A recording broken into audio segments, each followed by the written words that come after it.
చేస్తున్నారు. వాళ్ళని కంట్రోల్ చేయడం కోసం ఆ సరిహద్దుల్లో పెట్టిన సైన్యం మొత్తాన్ని కూడా ఇప్పుడు మన బోర్డర్ దగ్గరికి తీసుకొస్తుందంటండి. ఆ స్క్రీన్ మీద కూడా విజువల్స్ ప్లే అవుతున్నాయి. అంటే సైన్యం అంతా కూడా కదిలొస్తోంది, యుద్ధ ట్యాంకులన్నింటినీ కూడా తీసుకొస్తోంది. ఇప్పుడు అది నిజంగా ఈ టైంలో పాకిస్తాన్ చేస్తున్నది కరెక్టేనా? మనం యుద్ధం కోరుకోవట్లేదు నిజానికి. నువ్వు పాకిస్తాన్ చేసింది ఎప్పుడు కూడా కరెక్ట్ గా ఎప్పుడు లేదండి, అన్ని వాళ్ళ కవ్వింపు చర్యలే. అయితే ఈ టాక్టిక్స్ ప్రకారంగా ఇండియా లాస్ట్ కొన్ని రోజుల నుంచి వాళ్ళు ఉన్న ఫోర్సెస్ ని డైల్యూట్ చేసి డిఫరెంట్ బార్డర్స్ లో ఫోర్స్ చేస్తున్నాం అన్నమాట. స్ట్రాటజీ ప్రకారంగా బెలూచ్ దిక్కు కూడా పంపించడం జరిగింది. కానీ పాకిస్తాన్ దగ్గర సామర్థ్యం లేదు, వాళ్ళ దగ్గర ఉన్న స్పిరిట్ లేదు, టెక్నాలజీ లేదు, ఆయుధాలు లేవు. కానీ ఇప్పుడు ఏంటంటే దీంట్లో ఒక తప్పు చేసిన తర్వాత వాళ్ళకి శిక్ష పడింది.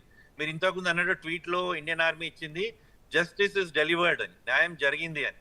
అయితే తప్పు చేసినందుకు శిక్ష పడాల్సిందే. అయితే అన్ప్రొవోక్డ్ గా వచ్చి ఒక 26 టూరిస్ట్ ని చంపడము, ఇది ఏ ఏ కోణం చూసినా కూడా కరెక్ట్ కాదు. కాబట్టి సరి అయిన సమాధానం ఇవ్వడం జరిగింది. వాళ్ళు ఫోర్సెస్ ఎక్కని తెప్పించుకున్నా ఏం చేసినా కూడా ఇప్పుడు ఏమీ డిఫరెన్స్ కాదు. ఇవాళ వరకు మనము ఇండియన్ ఆర్మీ ఆర్ నేవీ మన రాజకీయ ఏదైతే మెచ్యూరిటీ అప్రోచ్ ఉందో దాని గురించి మాట్లాడుకుంటే బెటర్ ఉంటుందండి. ముందు ఇంకేమైనా కావచ్చు, కానీ ఇది ఒక ఫస్ట్ స్టెప్ అనిపిస్తుంది. ఎందుకంటే పాకిస్తాన్ భూభాగంలో పోయి మనం చేసి సక్సెస్ఫుల్ గా రిటర్న్ వచ్చేయగలిగినాం. దాంతో మన టెక్నాలజీ గురించి తెలుస్తుంది, మన ట్రైనింగ్ కేపబిలిటీ గురించి తెలుస్తుంది, లీడర్షిప్ గురించి తెలుస్తుంది. సో ఇది దేశం గర్వపడే ఒక రోజు. అండ్ ముందుకు పాకిస్తాన్ ఇంకా ఏబీ స్టెప్స్ తీసుకోలేదని అనిపిస్తుంది. ఎందుకంటే ఇంటర్నేషనల్ దాంట్లో కూడా వాళ్ళని ఐసోలేట్ చేయడం జరిగిందండి. అంటే ఇప్పుడు అటాక్ అంతా ఎలా జరిగిందండి? అంటే మీకు తెలిసిన సమాచారం ప్రకారం ఎయిర్ స్ట్రైక్స్ కాదనుకుంటా కదా, మిసైళ్ల ప్రయోగమే జరిగినట్టుంది. మన బోర్డర్ దగ్గర నిలబడి ఇక్కడ నుంచి మిసైల్ని ప్రయోగించినట్టున్నారు టార్గెట్ని. యా, అంటే నార్మల్ గా ఆర్టిలరీ యూజ్ అయిందండి చాలా. దీంట్లో ఆర్టిలరీతోని క్రూయిజ్ మిసైల్స్ ఫైర్ అయినాయి. అయితే దాంతో ఏం చేస్తుందంటే ఆల్రెడీ మన దగ్గర ఇంటెలిజెన్స్ బాగా ఉండి ఎక్కడెక్కడైతే ఏమైనా స్థావరాలు ఉన్నాయో అవి డిటెక్ట్ చేయడం జరిగింది. మీరు ఇంతకుముందు మాట్లాడుతున్నట్టు లాస్ట్ 14 days ప్రిపరేషన్ అనమాట. ఎక్కడెక్కడ వీళ్ళవి ఆ టెర్రరిస్ట్ ఆర్గనైజేషన్ ఉన్నాయో, వీళ్ళ క్యాంప్స్ ఎక్కడ ఉన్నాయో అవిటిని ఐడెంటిఫై చేసి ఇవాళ ఈ టెక్నాలజీలో జిఐఎస్ జిపిఎస్ దాంతో మ్యాపింగ్ టెక్నాలజీస్ తోటి కరెక్ట్ గా తెలుసుకోవచ్చు. సాటిలైట్ ఇమేజరీతో మూమెంట్స్ ఏ విధంగా ఉంటాయి ఎక్కడ ఉంటాయి తెలుసుకున్న తర్వాత ఆర్టిలరీ గన్స్ తోటి ప్రిసైజ్ గా ఫైర్ చేయొచ్చు. లాస్ట్ కొన్ని రోజులలో మన బార్డర్ ఏరియాస్ లో కూడా అలర్ట్ అవ్వడం జరిగింది. మన మిసైల్స్ ఇంకో అడ్వాంటేజ్ ఏంటంటే మన మిసైల్స్ మన ఆర్టిలరీ వెపన్స్ అన్ని మనం తయారు చేసుకునే చాలా మటుకు. కాబట్టి మన సామర్థ్యంతో చేసింది make in India program. Okay, మన ట్రైనింగ్ ఎబిలిటీ సో కరెక్ట్ గా ఫైర్ తర్వాత ఎయిర్ ఫోర్స్ వెళ్ళింది అనమాట. ఈ రెండు కాంబినేషన్ తోటి. కానీ అంతకు ముందే నేవీ బ్లాకేడ్ ఆల్రెడీ ఉంది. నేవల్ మన నేవల్ ఫోర్స్ కూడా అటు బ్లాకేడ్ కరాచీ పోర్ట్స్ అవన్నీ బ్లాక్ చేయడం జరిగింది. కాబట్టి కాంప్రిహెన్సివ్ గా ఒక మూడు దళాలు కలిపి చేసిన పని ఇది. తర్వాత మెయిన్ ఏంటంటే మన ప్రభుత్వము ఈ ఇండియన్ ఆర్మీకి స్వేచ్ఛ ఇచ్చి ఫ్రీడమ్ టు యాక్ట్ ఇచ్చినందుకు ఇది చేయడం వీలైందండి. ఇప్పుడు మిసైల్ ప్రయోగం ఎలా చేస్తుంటారండి బేసిక్గా? అంటే ఎన్ని కిలోమీటర్ల వరకు మిసైల్ దూసుకెళ్లే అవకాశం ఉంటుంది? అంటే ఇప్పుడు ఎయిర్ స్ట్రైక్ జరిగినట్టు ఎక్కడా సమాచారం లేదు. మనం చెప్పండి. మనం అక్కడికి నేరుగా వెళ్ళి గతంలో చేసినట్టుగా సర్జికల్ స్ట్రైక్ చేసినట్టుగా ఎక్కడా లేదు. ఇప్పుడు వరకు అందుతున్న రిపోర్ట్స్ ప్రకారం మిసైల్ ప్రయోగం మాత్రమే జరిగింది. అంటే మన దేశ సరిహద్దుల నుంచి మిసైల్ ప్రయోగిస్తే ఎన్ని కిలోమీటర్ల వరకు వెళ్ళే అవకాశం ఉంటుంది? ఇప్పుడు మన రేంజ్ వెపన్స్ మిసైల్స్ చాలా ఉన్నాయండి. మన దగ్గర ఒక 50 కిలోమీటర్ల నుంచి 3000 కిలోమీటర్ల వరకు మనము మిసైల్స్ ఫైర్ చేసే కేబిలిటీ ఉంది. కాబట్టి పాకిస్తాన్ మొత్తం మన కవరేజ్ లో ఉంటుంది అనమాట. ఎక్కడైనా మనం ఫైర్ చేయొచ్చు. కాబట్టి కానీ మన భూభాగాన్ని నుంచే మనం ఫైర్ చేస్తాం మిసైల్స్. ఎయిర్ స్ట్రైక్స్ అయిన కన్ఫర్మేషన్ కూడా వివిధ న్యూస్ ఏజెన్సీస్ ఇస్తున్నాయి. ఎందుకంటే ఆర్టిలరీ ఫైర్ చేసినప్పుడు లిమిటెడ్ డ్యామేజ్ ఉంటుంది, ఎయిర్ స్ట్రైక్స్ అయినప్పుడు డ్యామేజ్ ఎక్కువ ఉంటుంది. కాబట్టి ఈ కాంబినేషన్ తోనే అయిందని అనుకుంటున్నారండి. ఓకే, ఇప్పుడు పాకిస్తాన్లో భారత్తో యుద్ధానికి దిగాలా లేదా అన్న దాని మీద నిన్న ఒక పబ్లిక్ సర్వే చేస్తే ప్రజలు మొత్తం తిరుగుబాటు చేశారంట. రాష్ట్ర ఆర్థిక పరిస్థితి బాగోలేదు, ఏ ఫెసిలిటీస్ లేవు, రోడ్డు ట్రాన్స్పోర్ట్ లాంటిది కూడా సరిగా లేదు, అడ్మినిస్ట్రేషన్ లేదు ఈ దేశంలో. ఇప్పుడు యుద్ధం ఎందుకని అక్కడ 90% పీపుల్ వ్యతిరేకించారంటండి. అలాంటి తరుణంలో పాకిస్తాన్ మన భారత్ని ఎదుర్కొనే శక్తి ఉందంటారా? ఒకప్పుడు మనకు సర్జికల్ స్ట్రైక్స్ అయినప్పుడు పాకిస్తాన్ డినై చేసింది, అసలు సర్జికల్ స్ట్రైక్స్ కాలేదు, ఏవి కూడా ఎయిర్ క్రాఫ్ట్స్ రాలేదు అని. కానీ ఇప్పుడు అడ్మిట్ చేస్తున్నారు వాళ్ళ దగ్గర స్ట్రైక్స్ అయినాయి, డ్యామేజ్ అయిందని. అయితే ప్రజలు ఏమనుకున్నా వేరే విషయం, కానీ పాకిస్తాన్ సైన్యానికి కానీ వాళ్ళ గవర్నమెంట్కి కానీ దీనికి రెస్పాండ్ అయ్యే అసలు అవకాశం లేదు. అండ్ ఇప్పుడు ఇండియన్ అటాక్ కొంచెం లిమిటెడ్గా అయింది, ఆపరేషన్ ఫుల్ స్కేల్ కూడా కాలేదు. కాబట్టి వాళ్ళు రెస్పాండ్ చేస్తారా చేయలేదని చూడాలి. వాళ్ళు ఏం చేస్తారంటే ఇప్పుడు యునైటెడ్ నేషన్స్ సెక్యూరిటీ కౌన్సిల్ అక్కడి నుంచి కొంచెం ప్రయత్నం చేస్తారు. కానీ సైనిక పరంగా, మిలిటరీ పరంగా వాళ్ళు రెస్పాండ్ చేసే అవకాశం చాలా తక్కువ ఉందండి.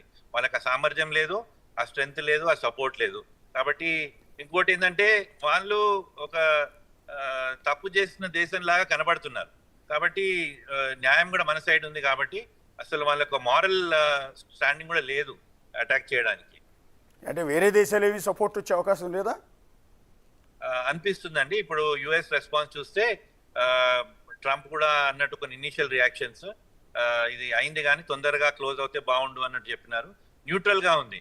మోస్ట్లీ ఇన్ని ఒక 10 రోజుల నుంచి భారత ప్రభుత్వము ఇంటర్నేషనల్ కమ్యూనిటీ నుంచి రెస్పాన్సెస్ బలపరచడం జరిగింది. అన్ని న్యూట్రల్ ఉన్నాయి. రష్యా మన సైడే మాట్లాడింది, ఇజ్రాయెల్ మన సైడ్ ఉంది. కానీ ఎక్కడెక్కడైతే టెర్రరిజంతో ఎఫెక్ట్ అయిన దేశాలు ఉన్నాయో అవన్నీ మన సైడ్ ఉన్నట్టు మాట్లాడుతున్నాయి. ముందు ముందు తెలుస్తుందండి ఏ విధంగా పాకిస్తాన్ రెస్పాండ్ అవుతుందో. అండ్ యాజ్ ఆఫ్ టుడే ఇవాళ చూస్తే పాకిస్తాన్ ఐసోలేట్ అయినట్టు క్లియర్ గా కనపడుతుంది. అండ్ వాళ్ళ సైడ్ ఎవరు మాట్లాడే పరిస్థితిలో ఎవరు లేరు అని అనిపిస్తుంది. ఓకే, ఒక నిమిషం మీరు లైన్లో ఉండండి శివకిరణ్ గారు. ఇప్పటివరకు ఉన్న అప్డేట్స్ ఒకసారి చూద్దాం. ఓకే, ఒకసారి ఇప్పటివరకు ఉన్న అప్డేట్స్ చూద్దాం. పెహల్గామ్ ఉగ్రదాడికి భారత్ కౌంటర్ ఇస్తోంది. పాకిస్తాన్ పీఓకి లేని ఉగ్రవాద స్థావరాలే టార్గెట్గా త్రివిధ దళాలు మెరుపు దాడులు చేస్తోంది. 9 ఉగ్రవాద బేస్ క్యాంపులపై క్షిపణులతో దాడి చేశారు. కోట్లీ, బహవల్పూర్, సియాల్కోట్, మురికే, చెక్కమురు, భీంబర్, గుల్పూర్, ముజఫరాబాద్లోని ఉగ్రవాద స్థావరాలపై దాడులు చేసింది భారత ఆర్మీ. భారత మెరుపు దాడుల్లో పాకు ఉగ్రవాద శిబిరాలు మొత్తం కూడా ధ్వంసమైపోయాయి. మురిద్కేలోని హఫీజ్ సయీద్ నడుపుతున్న లష్కరే తోయిబా ఉగ్రవాద సంస్థ ప్రధాన కార్యాలయంపై క్షిపణి దాడులు జరిగింది. బహవల్పూర్లోని మసూద్ అజర్ నడుపుతున్న జైషే మొహమ్మద్ సంస్థ ప్రధాన కార్యాలయంపై కూడా దాడి జరిగింది. అయితే ఇది దాడి జరిగింది, 3 చనిపోయారు, 12 మంది గాయపడ్డారు అనేది పాకిస్తాన్ చెప్తున్న మాట. అయితే ఇప్పుడు మనం 2 ప్రధానమైన సంస్థల మీద, లష్కరే తోయిబా అండ్ జైషే మహమ్మద్, ఈ 2 సంస్థల ప్రధాన కార్యాలయాల మీద దాడులు చేసింది అర్ధరాత్రి సమయంలో భారత ప్రభుత్వం. సో ఇలా చేసిన నేపథ్యంలో ఆ జైషే మహమ్మద్ ఉగ్రవాద ప్రధాన నాయకులు, అలాగే లష్కరే తోయిబా అగ్ర నాయకులు వాళ్ళు చనిపోయారా లేదా అన్నది మాత్రం పూర్తి స్థాయిలో మన క్లారిటీ లేదు. ప్రధాన కార్యాలయం పైన అర్ధరాత్రి 1:44 దాడి చేసినట్టుగా అధికారిక ప్రకటన విడుదల చేసింది కేంద్ర ప్రభుత్వం. సో ఆ సమయంలో వాళ్ళందరూ కూడా నిద్రిస్తూ ఉంటారు. ఆ సమయంలో లష్కరే తోయిబా కావచ్చు, జైషే మొహమ్మద్ కావచ్చు, ఆయా ఉగ్రవాద సంస్థలకు సంబంధించిన ప్రధానమైన అధినేతలు ఎవరైతే ఉంటారో అసలు రెచ్చగొట్టి మొత్తం రిక్రూట్ చేసి వాళ్ళందరికీ ట్రైనింగ్ ఇచ్చే ప్రధానమైన నాయకులు చనిపోయారా లేదా అనేది ఇక్కడ మనకు క్లారిటీ కావాల్సి ఉంటుంది. ఇందులో బహవల్పూర్లో మసూద్ అజర్ నడుపుతున్న జైషే మహమ్మద్ సంస్థ, ఇక్కడ మసూద్ అజర్ ఏమయ్యాడు, ఉన్నాడా, రాత్రి జరిగిన దాడిలో చనిపోయాడా, అట్లాగే హఫీజ్ సయీద్ లష్కరే తోయిబా ప్రధాన నాయకుడు అతను ఉన్నాడా, చనిపోయాడా, ఇది కూడా పూర్తి స్థాయిలో క్లారిటీ రావాల్సి ఉంటుంది. ఓన్లీ అటాక్ మాత్రమే జరిగింది. సో ఇప్పుడిప్పుడు అప్డేట్స్ అన్నీ కూడా వస్తూ ఉన్నాయి. అటు బెలూచిస్తాన్ దగ్గర అంటే పాకిస్తాన్ సైన్యం భారత్ సైన్యంతో పోలిస్తే చాలా చాలా చాలా తక్కువ. వాళ్ళ ఆర్థిక పరిస్థితి కూడా అత్యంత దారుణంగా ఉంది. ఒక విధంగా చెప్పాలంటే పాకిస్తాన్లో ప్రధానమంత్రి ఉన్నాడు కానీ పేరుకే, అడ్మినిస్ట్రేషన్ అనేది లేనే లేదు. ఇలాంటి తరుణంలో అటు బెలూచిస్తాన్తో విపరీతంగా పోరాడుతోంది పాకిస్తాన్. ఇప్పటికే బెలూచిస్తాన్ సపరేట్ దేశం కావాలని వాళ్ళు ఎప్పటి నుంచో పోరాటం చేస్తున్నారు. సో బెలూచిస్తాన్కి సంబంధించిన ఆర్మీ ఒక్కొక్క నగరాన్ని ఆక్రమించుకుంటూ ముందు వైపుకి వచ్చేస్తుంది. క్వెట్టా నగరం వరకు వాళ్ళు రీచ్ అయిపోయారు. సో వాళ్ళతో పాకిస్తాన్ ఇప్పటికీ యుద్ధం చేయలేకపోతుంది, పోరాటం చేయలేకపోతుంది. అలాంటి తరుణంలో బెలూచిస్తాన్తో యుద్ధం చేస్తున్న ఆ సైన్యం మొత్తాన్ని తీసుకొచ్చి మన భారత్ బోర్డర్కి తీసుకొచ్చే ప్రయత్నం చేస్తుంది. ఇదే క్రమంలో బెలూచిస్తాన్ ఆర్మీ మొత్తాన్ని ఆక్రమించుకుంటూ ముందు వైపుకి వచ్చేసి వాళ్ళు ఏదైతే అనుకున్నారో అది సాధించే క్రమంలో ఉన్నారు. దానికి ఇప్పుడు భారత్ కొంత సహాయంగా ఉపయోగపడినట్టు అవుతుంది. ఎందుకంటే ఆ సైన్యాన్ని ఇక్కడికి రప్పించడం ద్వారా అక్కడ బెలూచిస్తాన్ సైనికులకు ఆ నగరాలను ఆక్రమించుకోవడం అనేది చాలా ఈజీ అయిపోతుంది. సో ఇది ఇక్కడ కూడా తప్పటడిగే వేస్తుంది పాకిస్తాన్. ఎందుకంటే భారతీయుల మీద దాడి చేయటం మొదటి తప్పు. రెండోది ఆ తప్పుకు ప్రతీకారం